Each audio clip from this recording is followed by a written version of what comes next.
好，委员今天韩国瑜他要公布他的副手是张善政，你怎么看这样的举动？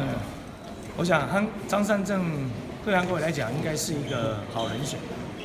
韩国瑜做了那么多奇奇怪怪的事情，他确实需要一个善后的人。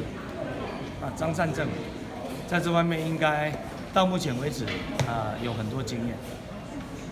不过这是国民党的家务事。那重点是韩国瑜做的事情，那经得起检验嘛？我觉得这个才是重点。你觉得可以为他加多少分？不过如果以张善政推出的国政计划第一次他就推出重启核四，立刻翻脸的是国民党的新北市侯友宜市长。所以看起来那张善政恐怕跟国民党内部有很严重的磨合问题。因为张善政他是无党籍，他跟国民党内部过去应该也没有什么样的共识或者是相关参与党务的事的这种经验。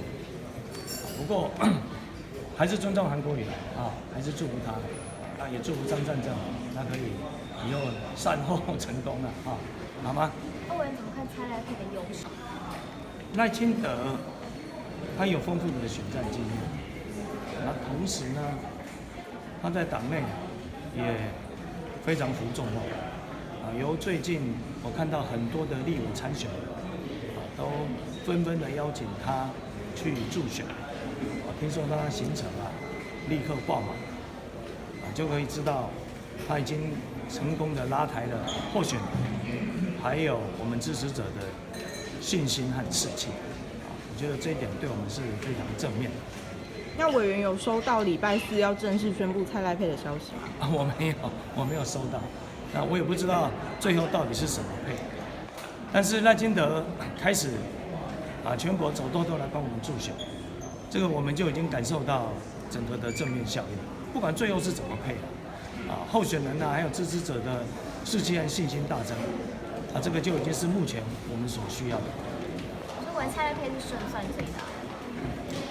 我觉得蔡总统一定会做整体的一个考量，那其中一定是找最强的组，当然是胜选的机会最大，不只是总统要，而且国会要过半。